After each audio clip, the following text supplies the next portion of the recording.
piercing shriek of the gale-force winds tore through the walls of cold Warsaw, a muffled sob mourning a city groaning under the weight of Tsarist occupation. In a cramped room filled with the scent of old books and burning wax, little Manya, whom the world would later know as Marie Curie, clutched a pen in fingers trembling from the frost. But her eyes burned with an unquenchable fire. The quiet of the night was merely a curtain for an existential battle. In this corner of the world, learning was a crime, and a book in a girl's hand was an act of rebellion worthy of exile. Suddenly, violent knocks shook the front door. Blood froze in everyone's veins. Her father whispered in a panicked tone, "The Russian inspector." In the blink of an eye, the table that had been overflowing with forbidden books on Polish history transformed into a stage for sewing and embroidery. The inspector entered in his stern military uniform, his eyes scanning the room with the vigilance of a predatory hawk.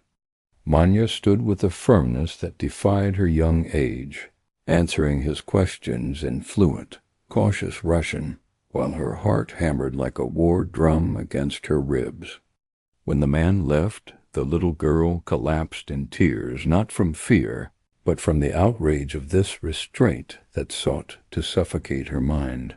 Life in Warsaw did not offer roses. Instead, it planted thorns in the path of this budding genius.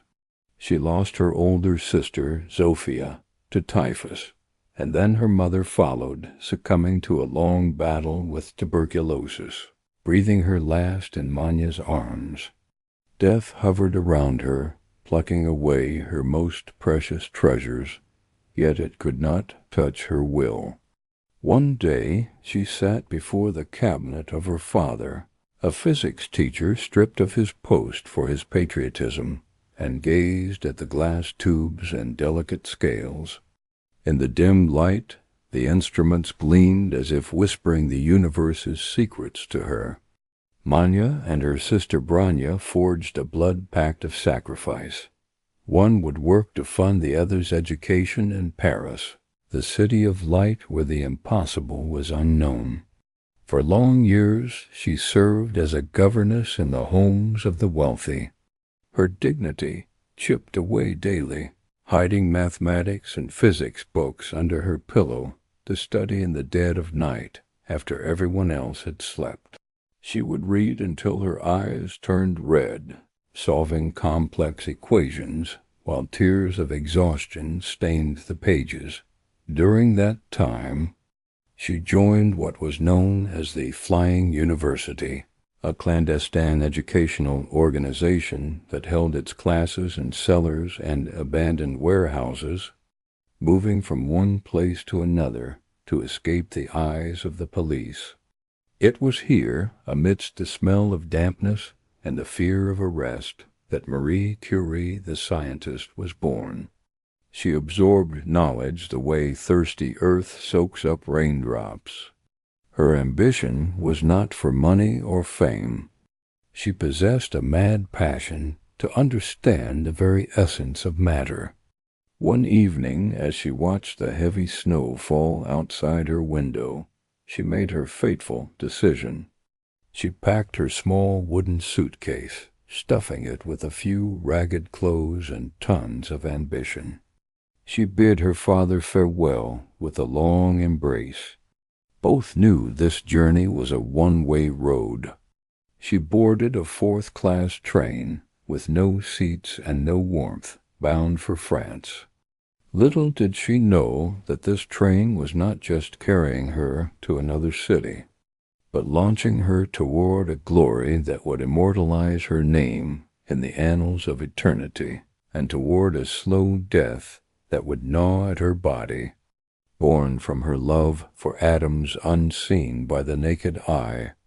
The train set off, its whistle tearing through the silence, leaving behind a stolen childhood and a wounded homeland, to raise the curtain on one of the greatest and most perilous scientific adventures in human history. The screech of iron wheels on metal rails announced the end of a long journey and the beginning of an unknown life. Maria Sklodowska stepped out of the weary fourth-class carriage, shaking the Polish cold from her worn coat, to be greeted by the roaring clamor and sleepless lights of Paris. She carried nothing but a tattered leather suitcase, a dream heavier than all the mountains of Europe, and a will of steel that knew no breaking. She had left everything behind, her family, her language, and the memories of her wounded city, Warsaw, to throw herself into the arms of the Sorbonne, the sanctuary of science that had so long haunted her imagination. In a small, forgotten attic room under a sloping roof in the heights of the Latin Quarter, Marie shared her nights with the frost that seeped through the cracks in the windows. She would wrap herself in every piece of clothing she owned, even placing wooden chairs on top of her blanket to feel a weight that offered a false warmth. Her bread was nothing but dry crusts, and her tea was just hot water to soothe the shivering of her slender limbs. Yet her eyes blazed with a strange light whenever she opened a physics book or a mathematical equation. She would faint from hunger in the lecture halls, but would quickly recover to jot down every word the professors uttered, as if collecting drops of life from an arid desert. Amid this bitter struggle for survival came a spring day that would change the face of science forever. In a cramped laboratory reeking of acids and metals stood a tall man with calm features and a gaze that penetrated the essence of things. He was Pierre Curie, the French scientist who had dedicated his life to studying crystals and magnetism, far from the clamor of fame and the spotlights of society.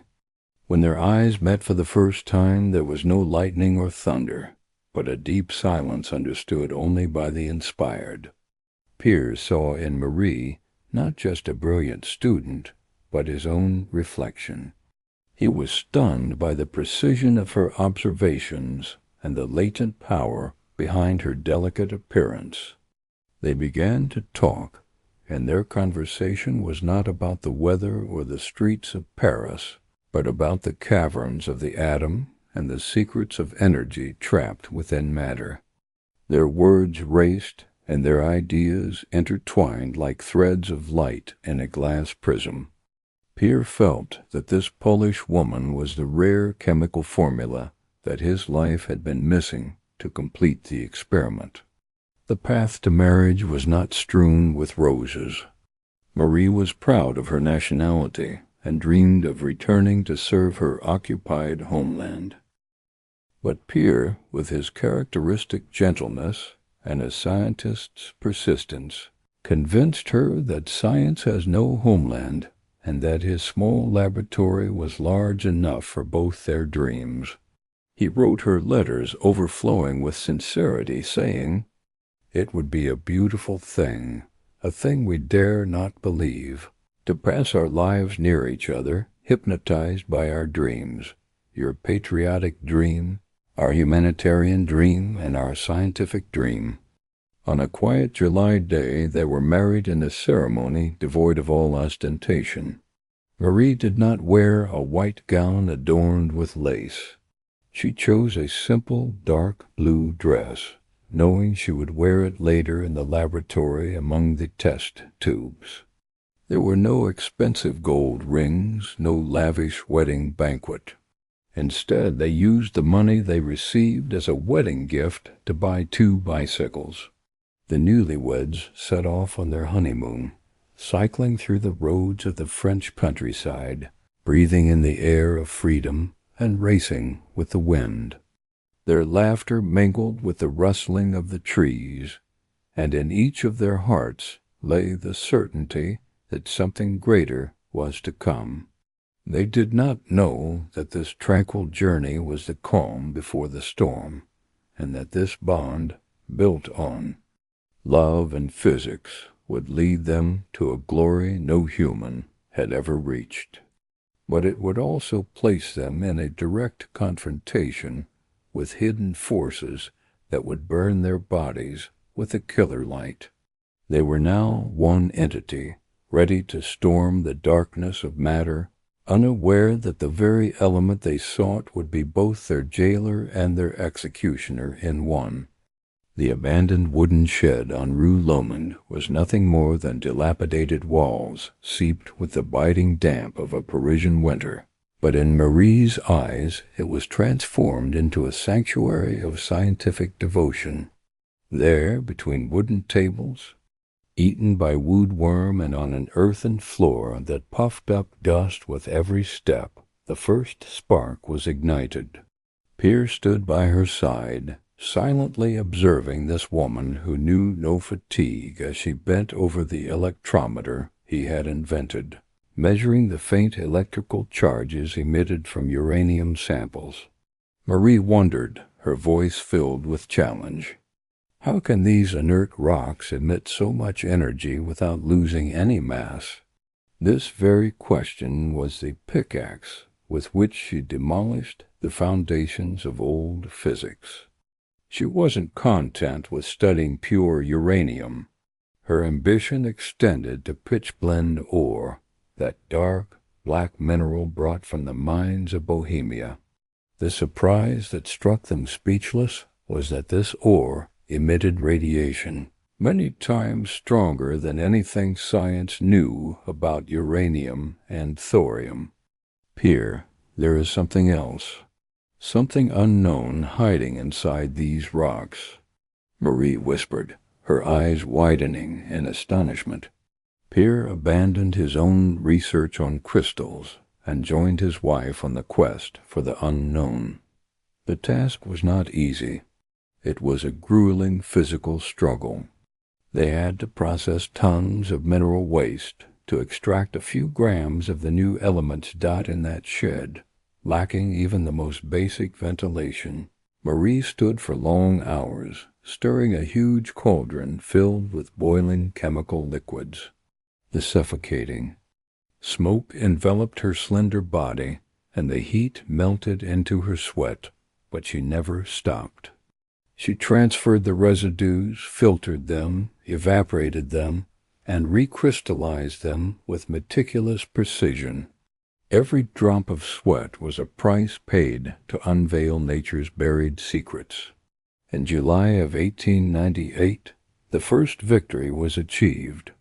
Marie managed to isolate a new chemical substance, and with a patriotic pride that had not been extinguished by exile, she named it polonium, after her motherland, Poland. But the race was not over. The ore still pulsed with a radioactive activity that polonium alone could not explain.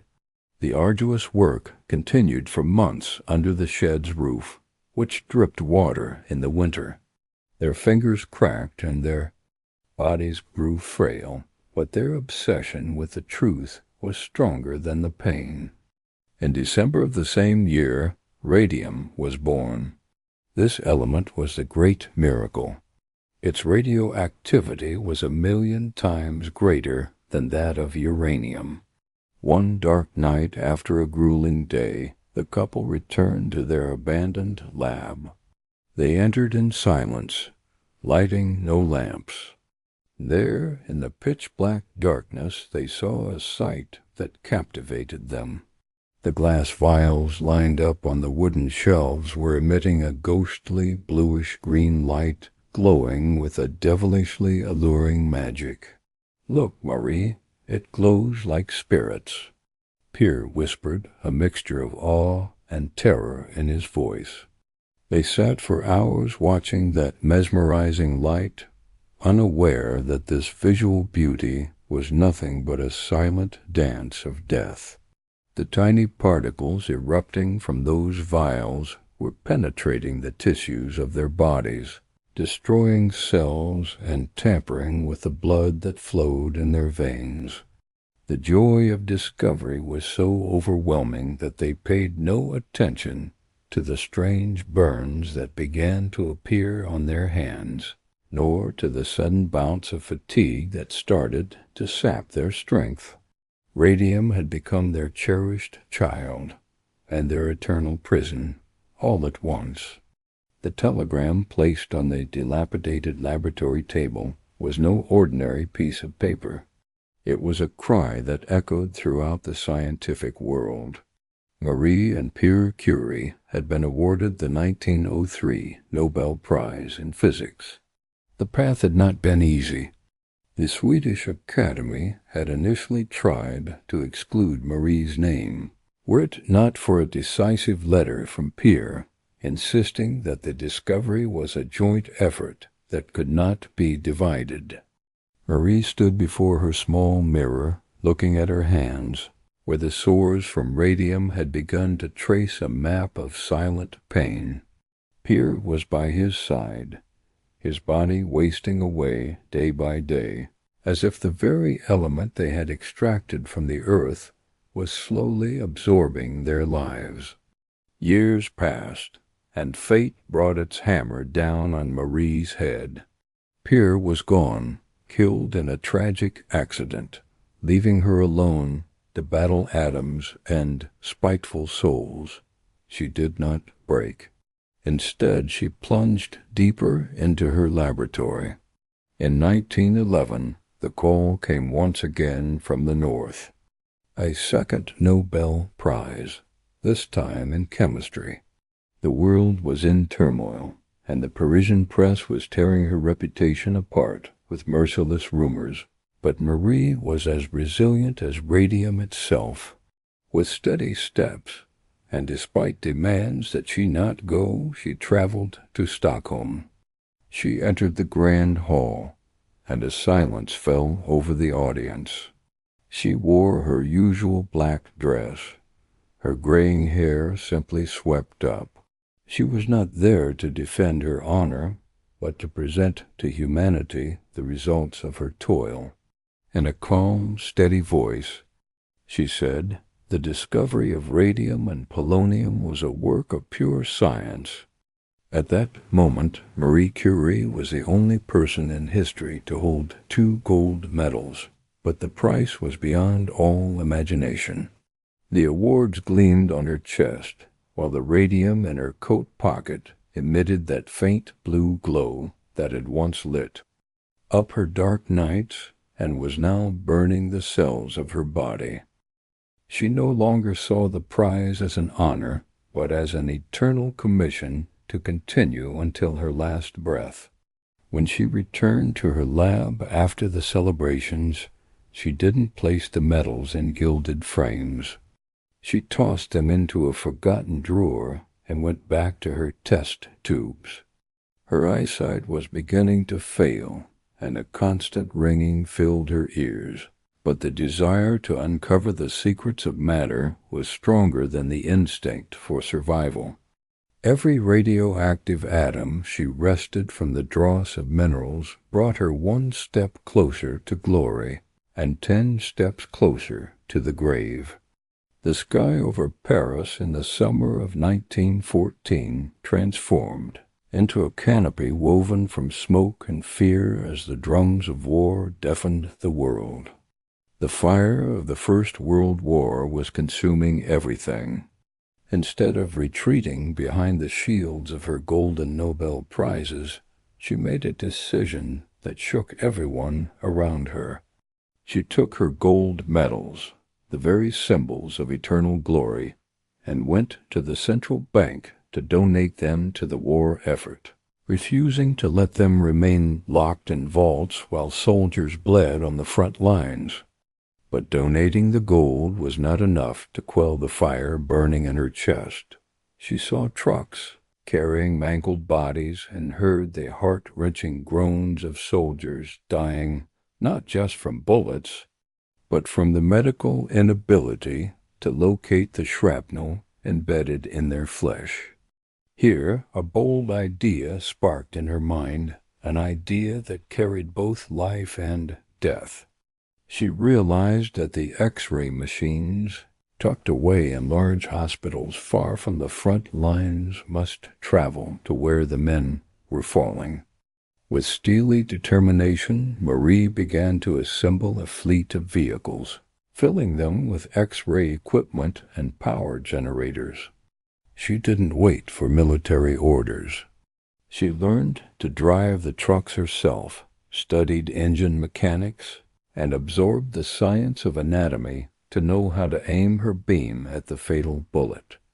These vehicles were nicknamed Petites Curies, and Marie herself would drive one, forging a path through mud and blood, indifferent to the whistle of shells falling nearby. In the darkness of the field medical tents, where the stench of death filled the air, Marie stood like a luminous specter. She would switch on her machine, and a pale blue light would emanate, casting the soldier's bones onto the screen. She could see the bullet lurking between the ribs as a sniper sees his prey. Beside her, her daughter Irene, not yet 17, worked with silent proficiency. Defying the horror of the gruesome scenes, Marie had turned every wound into a scientific battle, and every life saved into a personal victory over the absurdity of killing. But this nobility came at a heavy price, one that crept into her body with the stealth of a serpent. Marie was exposing herself to massive doses of radiation without any protection. There was no time for caution while the wounded bled before her. The same rays that penetrated the soldiers' bodies to reveal their pain also penetrated the marrow of her bones, tearing her cells apart with merciless finality. Her face grew paler, and the hands that gripped the truck's steering wheel began to tremble from a hidden fatigue that could not be explained by mere sleeplessness. By the time the war ended, Marie Curie had overseen the outfitting of 200 radiological facilities and had helped save more than 1 million soldiers. She expected no thanks from a general, nor a medal from a government. She returned to her laboratory in silence, carrying within her body the remnants of those battles. She did not know that those field trips, those long hours under the assault of X-rays, had sealed her fate with an inescapable end.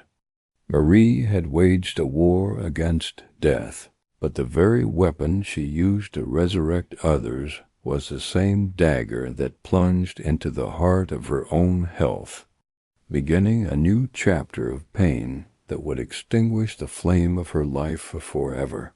The walls of the Radium Institute no longer pulsed with the same fervor that had once fueled Marie in her old shed.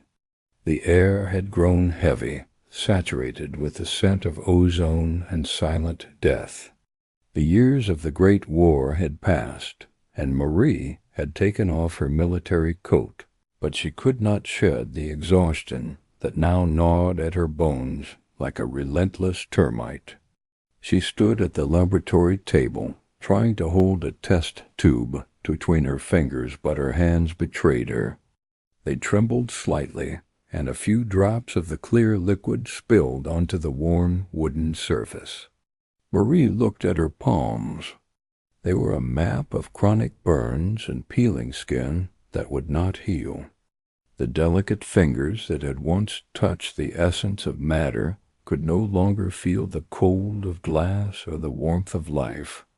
Radium, her glowing groom and hidden enemy, had begun to collect its price for her loyalty. Her dry cough intensified, ripping through the silence, and she felt a metallic taste in her throat. She wiped her mouth with a white handkerchief, and on it appeared bright red specks of blood. She quickly folded it and hid it in her coat pocket, as if to defy fate. She did not fear death. She feared helplessness, feared that the flame of her mind would be extinguished before she could complete her mission. In those nights, her vision also began to fail her. Objects appeared blurry, as if a thick fog stood between her and the world. Doctors diagnosed her with cataracts, but Marie knew in her heart that this fog was nothing but the dust of the atoms that had long besieged her. She underwent painful surgeries and would return to her lab with her eyes bandaged, navigating by touch.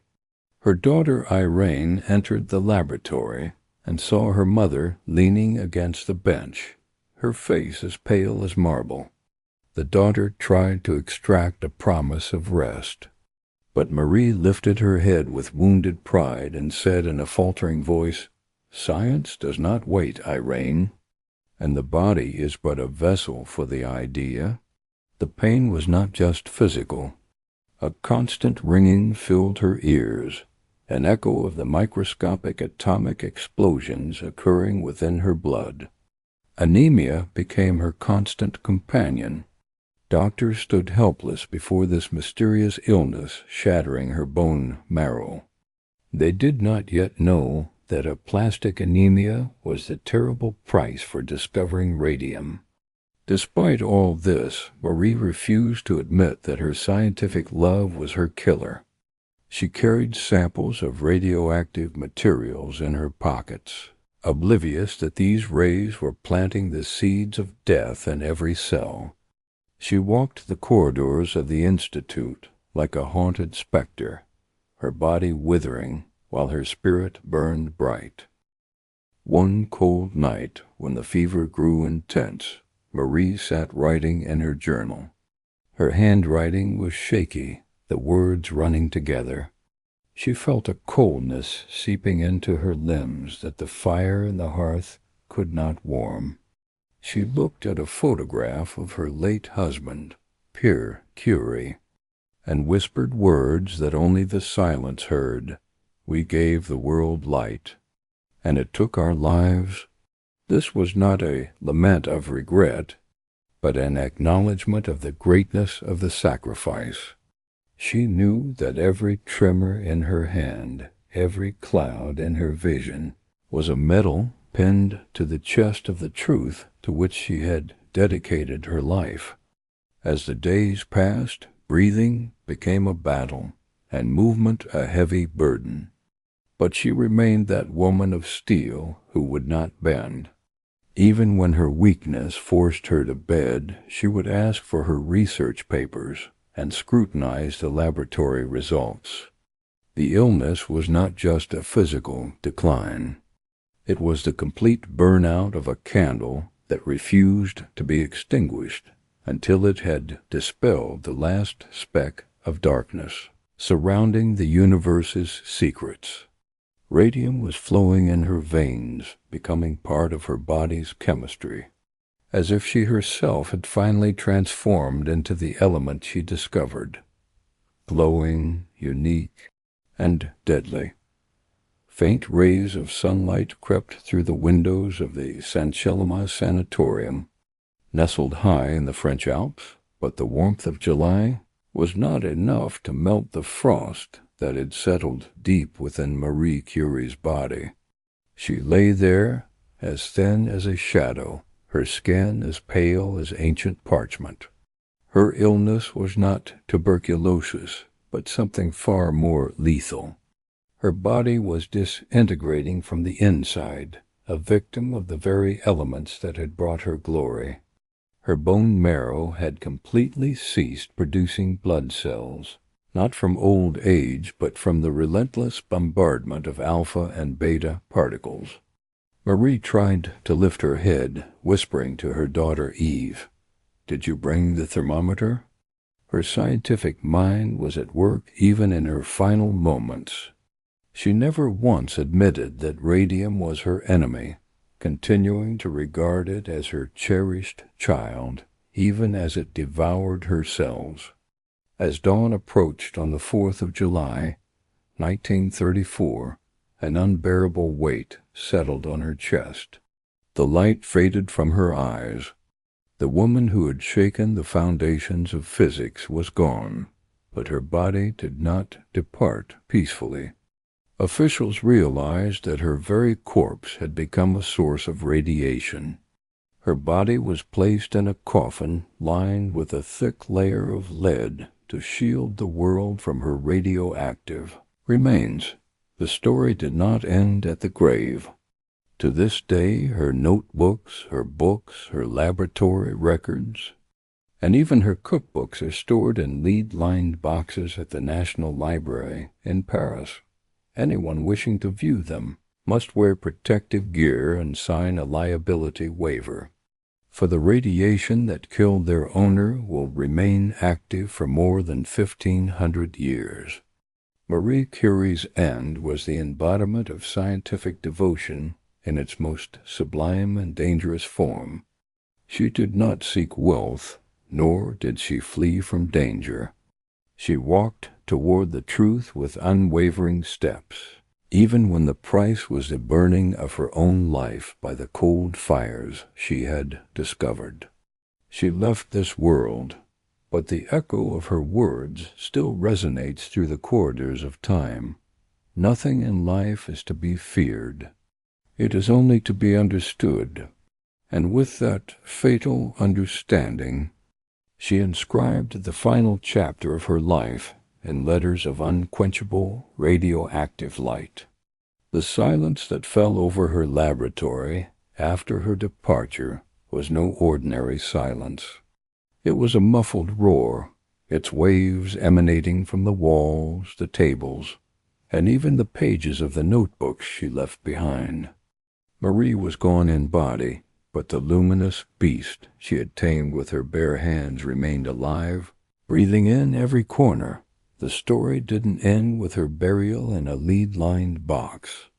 Rather, it began a new phase that changed the course of human history forever. In the moments following her death, scientists looked at her papers with a mixture of awe and terror. They were not just equations. They were texts cursed in a scientific sense, still oozing with lethal radiation. This was the legacy she left, a science that glows in the dark and a knowledge that kills those who approach it without caution. But her true legacy was not the danger, but the revolution she ignited in the field of medicine.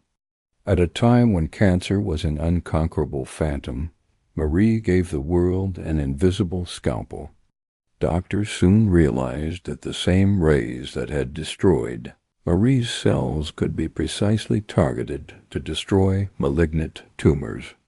The science of radiotherapy was born from the womb of her suffering, and hospitals began to fill with machines operating on principles she established while battling exhaustion in her cold shack.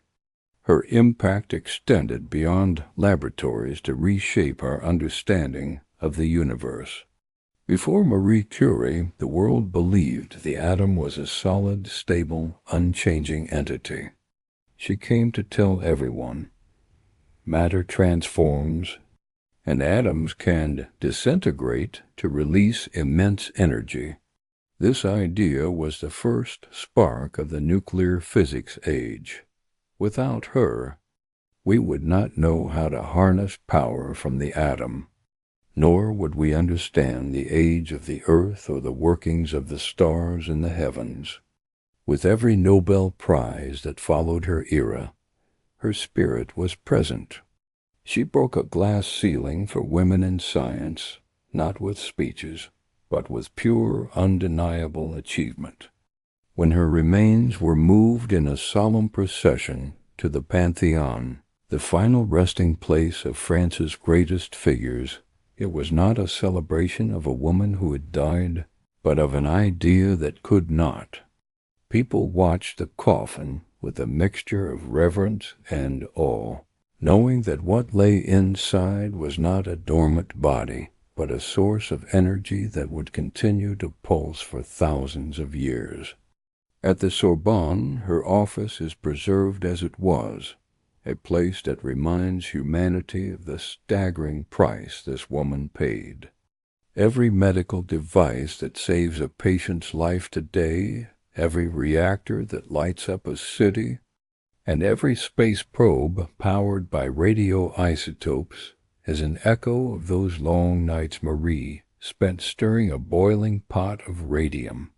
She proved to the world that science is not a profession. It is a total sacrifice. She left behind no financial fortune, having refused to patent the process for extracting radium, stating that science belongs to humanity. 1.